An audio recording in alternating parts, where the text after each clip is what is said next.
It begins quietly, not with thunder, not with grand declarations, but with a whisper, a soft wound unnoticed. A child stares through the foggy window of his childhood home, watching the rain hit the ground like tiny drumbeats of forgotten questions. He asks himself, am I loved? Am I safe? Does anyone see me? No answer comes, so the child learns to stop asking. This is not a story of villains and heroes. This is not about the cruelty of bad parents or the flaws of a broken society. It is subtler. The story of an immature adult begins long before adulthood ever arrives. It begins when the emotional soil of childhood is either watered or left to crack beneath neglect. Because before a person grows into a man or a woman, they are first an emotional being, absorbing everything. A child does not analyze, they absorb. And if that absorption is mostly confusion, invalidation, rejection, or fear, they begin to form their world on trembling legs. And yet, those legs still try to walk, because life moves on. But emotional development, emotional maturity, that can freeze in time. An immature adult is not someone who is unintelligent, nor are they always visibly dysfunctional. Many hold jobs, they raise families, they smile at parties and hold intelligent conversations. But deep beneath that surface is a hidden child, trapped in time, still waiting for the love, clarity, or safety they never received. This is where the complexity of the immature adult begins. You see, emotional maturity isn't about age, it's about integration, about whether the adult has been able to face the emotional ghosts that still whisper from their past. But for the immature adult, instead of facing those ghosts, they build walls, mechanisms, defenses. The first wall, blame. They blame others for their feelings, for their failures, for their pain, because if someone else is at fault, then they don't have to feel the grief of their own unresolved wounds. They don't have to sit with the inner child who was never taught how to regulate their emotions. Blame becomes their security blanket, a shield to avoid responsibility, not out of malice, but out of deep fear. The second wall, denial. They deny their needs, or they exaggerate them. They may say, I don't need anyone, while secretly aching for connection, or they may constantly crave attention, validation, and reassurance, yet be unaware of the depth of their hunger. Denial is not conscious dishonesty, it is psychological survival. The child who once learned that showing emotion got them punished or ignored learns to shut off. Years later, they still don't know how to turn it back on. And so the adult walks the world like an actor who never removes the costume. They play the role of the confident leader, the funny friend, the strong partner, while inside the child still screams, please don't leave me, please love me, please don't make me feel small again. But no one hears it, not even them. This leads to the third wall, control. When we are not emotionally mature, we fear uncertainty. We cannot tolerate the discomfort of unpredictability. So we try to control everything, conversations, relationships, outcomes. We interpret disagreement as abandonment. We interpret someone else's independence as rejection. The immature adult often seeks control not because they are power-hungry, but because they are terrified. And the terrifying thing is, they don't know what they're terrified of. The roots lie buried too deep. This is why relationships become the mirror in which emotional immaturity is exposed. The romantic partner becomes the stage upon which every unmet childhood need begins to perform. Arguments are not just disagreements, they are reenactments of unhealed stories, of unresolved cries, of fears too old to name. You try to talk to them calmly, but they react like a wounded animal. You tell them how you feel, but they think you're attacking them. You ask for space, but they accuse you of abandonment, because in their world, everything is still about survival. Love to the immature adult often feels like danger. Vulnerability feels like exposure. So instead of love, they may perform connection. They may give gifts, share laughs, create memories. But when emotional truth arrives, when hard conversations appear, they retreat, lash out, or break down.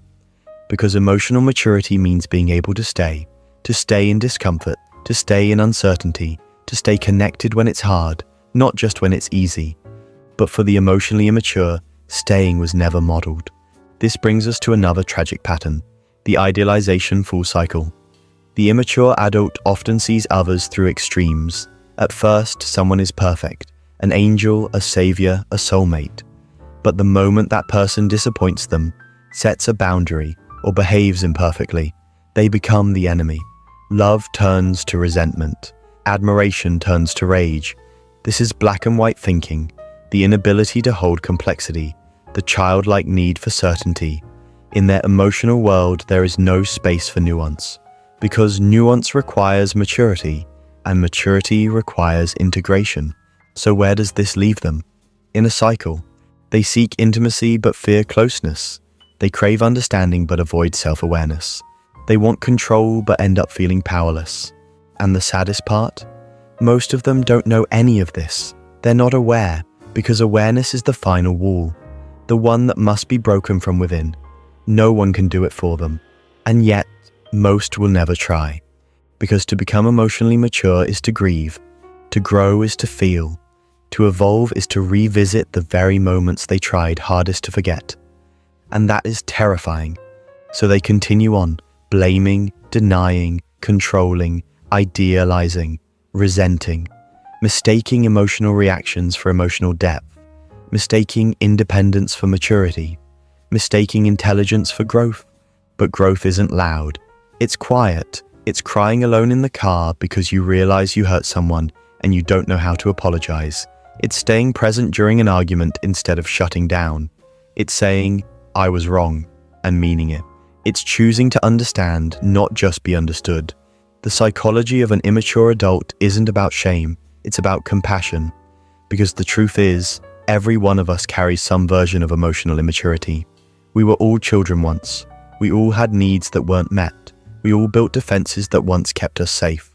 But what once kept us safe is now what keeps us stuck. The difference is, some of us choose to stop, to look back, to listen, to unravel the threads of our emotional DNA and ask, what am I still carrying that no longer belongs to me? That question is the beginning of maturity, and yet it's only the beginning. True emotional maturity is not built through books, degrees, or social achievements. It is carved in silence, often through the painful work of self-confrontation. It requires courage not to conquer the world, but to sit alone with yourself and not flinch at what you find. The immature adult avoids this. They are in constant motion, always chasing something. Attention, success, pleasure, distraction. Because stillness feels like danger. It reminds them of what's unresolved. And yet stillness is the very medicine they need. Most immature adults were not given emotional language as children. No one taught them how to say, I'm scared, or I feel unloved, or I need to talk. So instead, they learned indirect languages, sarcasm, withdrawal, anger, deflection. They confuse vulnerability with weakness. They protect their ego as if it's their life. And in some sense it is, because that ego is all they've ever known. But ego is not identity. It is armor. And when you live your whole life armored, you never really feel the sun. So they grow old, but not up. They gain knowledge, but not insight. They build relationships, but not intimacy. Because intimacy demands presence, honesty, and self-awareness, all of which the emotionally immature adult struggles with, not because they are incapable, but because they are unpracticed. Emotional maturity is a practice, a discipline, a choice made over and over again, to slow down when you want to react fast, to stay soft when everything in you wants to harden, to be quiet when your pride wants to scream, and perhaps most of all, to listen. Not just to others, but to yourself, to the parts of you you've silenced, avoided, or buried. Listening is the beginning of healing, but it's also the beginning of loss, because as we mature, we lose parts of our former selves. We lose the justifications, the illusions, the comforting lies we used to believe.